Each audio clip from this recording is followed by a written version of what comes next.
In 1519, Hernan Cortez made a decision that would echo through history. Upon landing on the shores of the New World, he faced impossible odds. Outnumbered and surrounded by uncertainty, he gave an audacious order: burn the ships.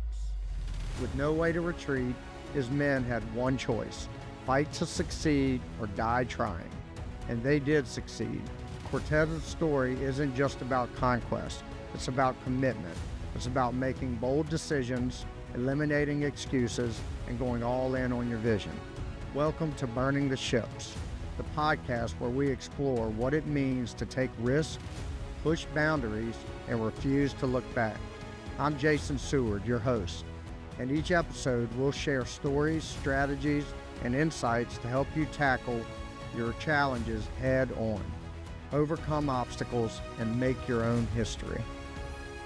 This is Burning the Ships. Let's get started. Welcome to Burning the Ships Weekly Ramble. This week I'm going to talk a little bit about impulse control, and I'm going to relate it to a lot of things, both personal and business, kind of like I do with most topics I touch on this podcast. But impulse control is probably one of the biggest evolutions or things that I have improved upon, and I'm still working on it tremendously, but as I have matured over the years. I go back to my childhood, and, every child, I'm experiencing it now with an 8-year-old son, that he always reacts to whatever first comes to his brain, right? There is no control, right? And he's 8, so he'll learn that over time through us parenting him and through seeing some of the consequences to just reacting with no control over impulses and just doing whatever comes to your mind. Sometimes that comes with injury. Sometimes that comes with doing something you're not supposed to, and he gets in trouble for it, and things like that.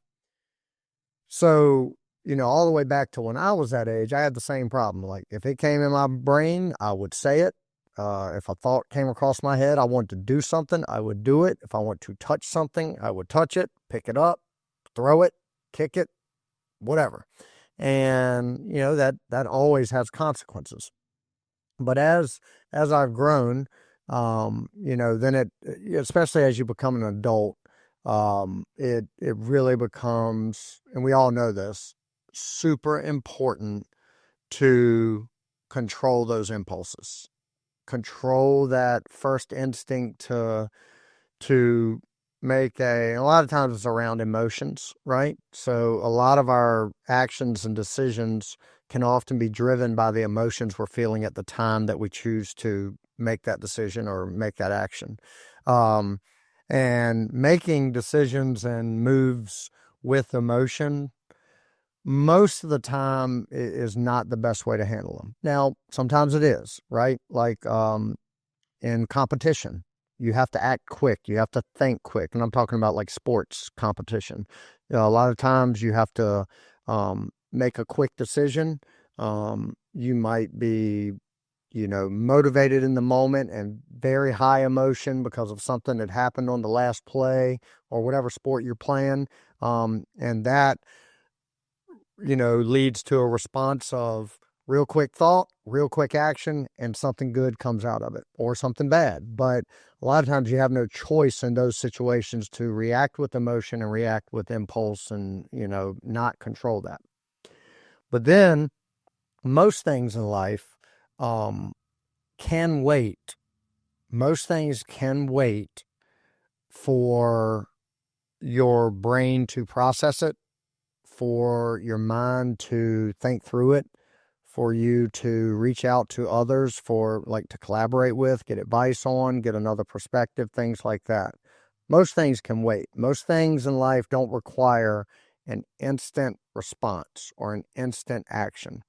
And the problem is, I think too many people, especially the way the culture that we have evolved to now, and I know I'm gonna sound like an old dude saying, "Oh, it wasn't like that in my generation," because it's kind of always been this way. I've grown up all of my adult life in a very technological world, right? Where things, for the most part, have been available and information's available, and you can find things out pretty quickly without having to delay gratification or anything like that. So, I'll take you back. Like, I remember being in college, and I didn't have a cell phone in college. I didn't get one until I graduated college. But I remember being in college and being on summer vacation, and me and some of my friends. I was down at the beach on vacation with my family, and a couple of my friends did have cell phones, and they were the flip phones, no internet or anything like that at that time. And I can remember us having the conversation about like what the difference between a dolphin and a porpoise is, right? And everybody threw out their thoughts of what it was. And one of my friends, I remember saying, "Oh, there's a number you can text questions like this, and it'll respond back with the answer." We were like, "No way! There's no way that's out there." Right? We knew you could go on a computer, right? I mean, this is early 2000s. We knew you could go on a computer and go to Google and search those things, but to get it on your phone, that technology wasn't available that we thought. So, the friend who said this texted the number, the question, what's the difference between a dolphin and a porpoise? And it sent back the answer, just a quick answer of the difference. We were all blown away, right? So that typically at that time, we would have had to have waited until, we got back to the house and could pull it up on a computer. Or several years prior to that, we would have had to come up with another method of looking that answer up. Or probably the debate wouldn't have been solved for a long time until we actually talked to an expert and looked at an encyclopedia or something like that. But I'm making a point here. The over the last several years, back to my childhood, then into my like college age, and now into my adult life, we've seen a very fast change in how information is provided to us, right? So we're getting that gratification pretty quickly now. Now, if I'm having that same debate on a beach with my friends about the difference between a dolphin and a porpoise, I can quickly open up my phone, and within literally 10 seconds, I've got the answer. I don't have to type anything. I can say, "Hey Siri, what's the difference between a dolphin and a porpoise?" And it's going to give me the answer. And I had to look down at my phone there as I said that because I was waiting for Siri to give me the answer. But so the point I'm making there is that has evolved very quickly, right? And as a result of that people getting answers and getting information so quickly, I think it has hurt individuals' ability to control impulse because they become so accustomed to having everything right away, as soon as they need it, as soon as they think it, as soon as they want it. So because they're accustomed to that, they feel like they have to act on things right away, or that moment's going to pass them by. So, for example, and we see this a lot in business, like in the professional world. You get an email, okay? Email dings on your phone, right? And that email asks a question, right? Nothing urgent, nothing that has to be answered right now. And let's say it comes through at 7 o'clock at night, right? Well, most of us get that email and we stop what we're doing and we feel like we have to answer it right away because the impulse is to give an answer, give a response, right? So we compromise the moment we're in. We compromise the presence that we're trying to give the moment we're in. We could be with family. We could be at dinner. We could be playing with our kids or hanging out with a buddy or something like that. But we have to hit pause on that because our mind's telling us, it's just what we're accustomed to, that, oh, I have this task in front of me, an email that has come through that's asking me a question, and it's got to be answered now, right? And the reality is, you shouldn't even be looking at it in the first place, but you did. You should be able to do a quick assessment. Is that something that needs my attention? Do I need to react to that right now? Or is that something that can wait till tomorrow or next week, right? But we don't go there. Most of us just, I got to answer this now, text messages, emails, things like that. So that's one piece of it. the inability to control that impulse of having to respond and give everything a reaction right away, right?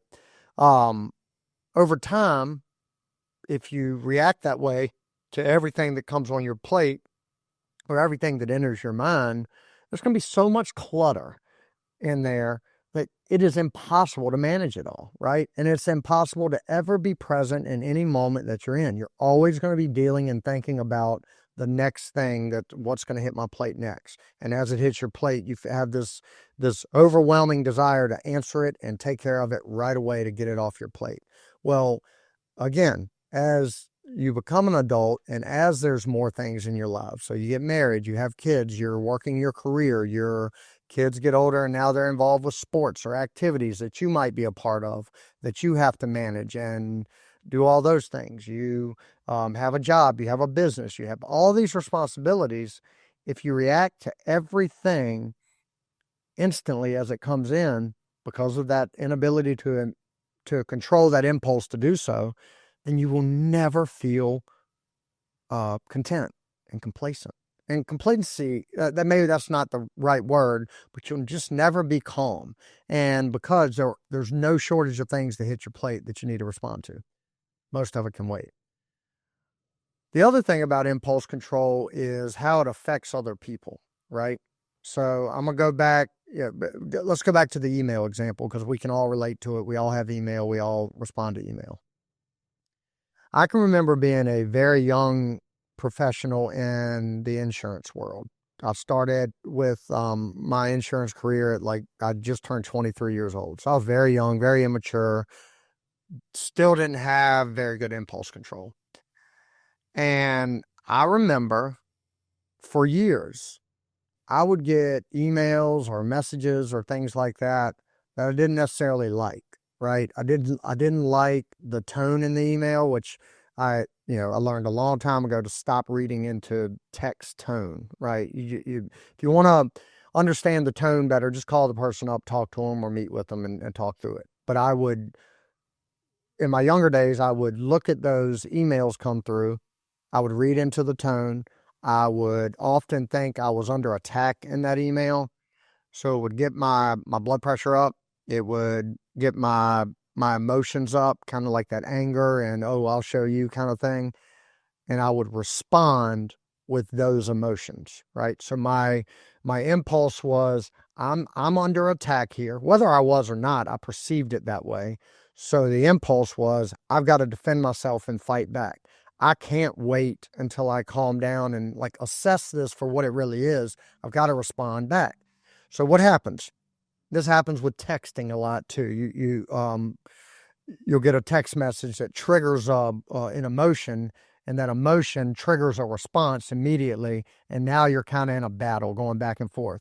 And at the end of the day, both sides are thinking one way and they're both misreading the other person's thoughts. And it just leads to a situation getting far more out of control than it needs to be because the initial inability to assess it for what it is and then wait before you respond. But most people don't do it. It's a lack of impulse control. So early in my career, I would do that. I'd get these emails or I'd get these messages.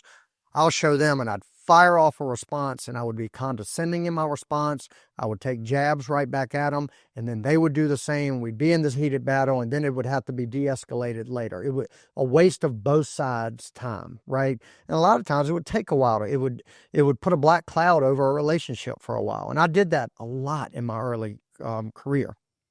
And I had a manager once tell me, because I had kind of gotten into a battle with a coworker over some things, and it was done through email. And I was immature and didn't pick up the phone and try to talk it out. So we just kept this going back. We both had to get the last word. Got escalated to management. It wasn't a huge deal, but I remember the manager sitting me down in my office and saying, "Jason, this all could have been avoided." And he's 100% right looking back on it. This all could have been avoided if you had just slept on that email. And I remember thinking about it in the moment. I was like, what does that mean? I had to respond.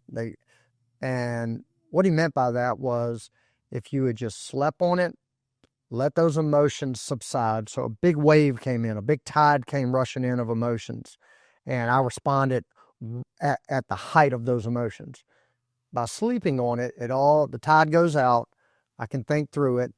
I can have a more clear assessment of the situation and how I want to approach it.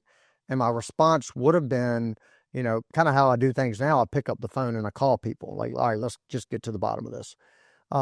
Instead, I chose to not sleep on it. And I did this a lot, but I remember that particular conversation gave me a different perspective around how to approach those situations when somebody triggers my emotions, but I don't know the full story. I'm just reading text, right? And this can happen with a lot. This could be you find out some news and you got to respond immediately. You got to take some action immediately. And all this is to say that a better way to approach most everything that you're confronted with in life, a better way to approach it is take a breath.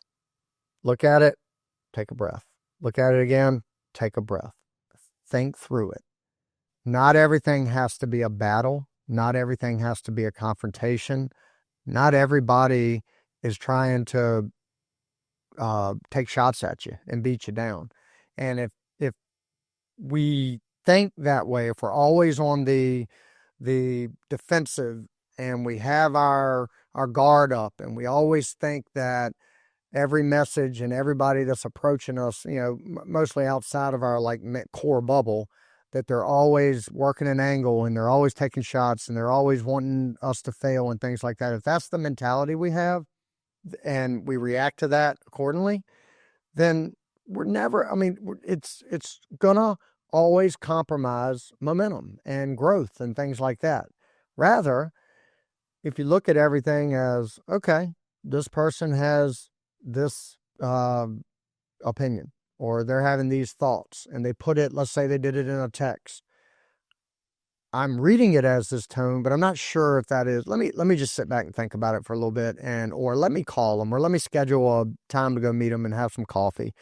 Let's hash this out and put a bookend on it.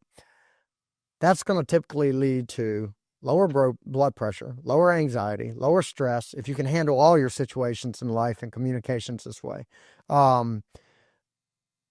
It will better position you to make clearer decisions, but even more clear actions on the heels of something hitting you that normally would have led to, a confrontation or a bad decision. Sleep on it. If you sleep on it and you can, or just walk away from it and then come back with a more clear mind, you're going to be better off. So I started later in my career in the insurance world. And I have no problem with this now. I very rarely react in the moment impulsively to the hardest thing I have with this is my children, right? When they do something that is like disobedient or I know they shouldn't do, they know they shouldn't do, my reaction in the moment is, just to fight them on it. And so I have to work on that. Taking a deep breath. My wife and I talk about it all the time. Like, it happened last night. I'm putting JJ to bed. He won't calm down. It's funny. He has a very good imagination. Last night, he was pretending to be my pet leopard. He was a leopard named Leppy, and he's in his bed, and he's growling at everything, trying to eat all his stuffed animals, and all that sounds cute until it's 9 o'clock, 9:30 at night, and it's bedtime, and he just won't stop it. So my emotions went from thinking it was cute, all right, buddy, it's bedtime, and him not being able to shut it off because he can't regulate his emotions and impulses. Well, I'm 43. If I can't do it, how can I expect him to do it? But anyway, where early on in my fatherhood, I probably would have lost my cool and really gotten angry and said some mean things to him. Instead, my wife and I kind of have this understanding of like, all right, I'm tapping out. I walk out of the bedroom. She comes in. She sits there. She's not heightened emotions at that point. So she gets him calmed down. And then I check back in 5 minutes and everything's good. So that's just a side note, a side story about even now at 43 years old, I'm still battling this fight of impulse control internally. But outside of parenting, and occasionally with my wife, I'll, say some things impulsively that I shouldn't. I'm sure she would love to tell some stories there. But when it comes to, my professional world, my business world, I take time to assess everything. Whereas I used to not do that, right? I got to a point in, especially when I got into like a management role, which I had gotten a lot better at this point, but in a management role in my former career, where I would get an email and I knew that email, it was a contentious email. Um, and I would assess it. I would take my deep breaths. I'd walk away. I'd think about it. I would respond or type out a response. But before responding, if it was something that wasn't sensitive information or confidential information, I would bring in one of my admin assistants and I would have them read it. And I would have them tell me, do I sound condescending in this email? Because I read it the way that I think I'm intending it, but you read it from an outside perspective. Does it sound condescending? Do I is it coming off in a way that's just going to escalate this to higher or more of a confrontation than it needs to be? And oftentimes they would say, yeah, instead of saying this, I would reword that a little bit. It does kind of like sound like you're taking a shot. So I did that a lot. And over time, I learned like, okay, how to rephrase some things and how to restate some things. Even when I had let the initial emotions come down, I still have that condescending, I have it in my voice tone, but also in email or text tone. So I would bring them in to proofread it and craft a better response that got a better result. Um, so now, like I said, I've done that enough. I did that for years that now I've gotten to a point where, you're rarely going to have me respond to a text, email, a message on Facebook or anything like that with intensity, with the intensity that maybe the sender wanted to get out of me. It's just not going to happen. I'm going to assess it and I'm going to try to de-escalate anything that's there very quickly with my response. But the response is not going to be very quick. I'm going to take time. If that initial message, because I still get them, makes my blood pressure go up, makes me angry, I'm going to walk away. I'm going to handle it tomorrow. Unless it's something urgent that needs to be replied, I'm usually going to pick the phone up then. But that's impulse control. And it's important, yes, for kids, but kids got to learn it. Hell, I'm, like I said, 43 years old and I'm still learning it. I would imagine most of you listening to this are still learning impulse control.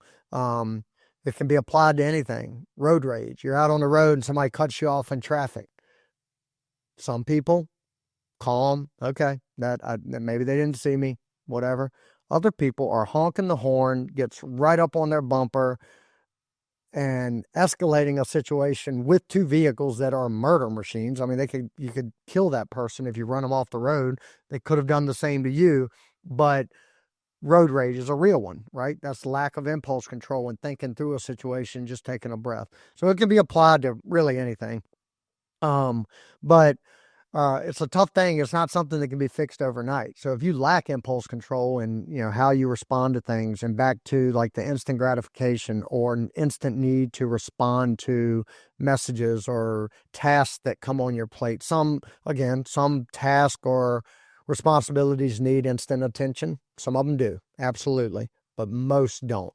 But if you treat most as if they do, good luck, because you're always going to be in this state of heightened emotions, I got to take care of this, and you'll never calm down. So I encourage you to, think on this, think where you're at with it. If you don't like where you're at, or think you could use some improvement, um, you know, think about what I'm saying here and reflect on it and try to, implement some strategies to help you be better at this impulse control situation and be better at not having to handle everything right away if it doesn't warrant being handled right away. So with that, this will wrap up another weekly ramble.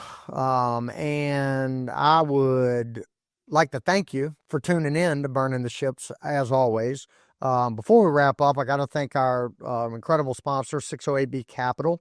If you're an accredited investor looking for 8 to 12% passive returns, or a real estate fix and flipper in need of short-term loan products, 608B Capital, we got you covered. All you got to do is visit 608bcapital.com to learn more about how we can help you out there. If you enjoyed today's episode, do me a big favor. Subscribe, rate, leave us a review wherever you listen to your podcasts. Your feedback not only helps us improve, but also helps us reach and inspire a bigger audience, which is very important to us. And don't forget to share this episode with friends, family, anyone that needs an extra push or just wants some entertainment to take their own leap of faith, right? And not all of our episodes about that, but hopefully most of them have some kind of inspiration. Share it with anybody you think would appreciate it. Remember, this podcast is about going all in, burning the ships and never looking back. So as you step into your own journey, let me leave you with this. Dream boldly, act fearlessly, and never let the fear of failure stop you from chasing the life you truly want. Thanks again for listening, and I'll see you next time on Burning the Ships.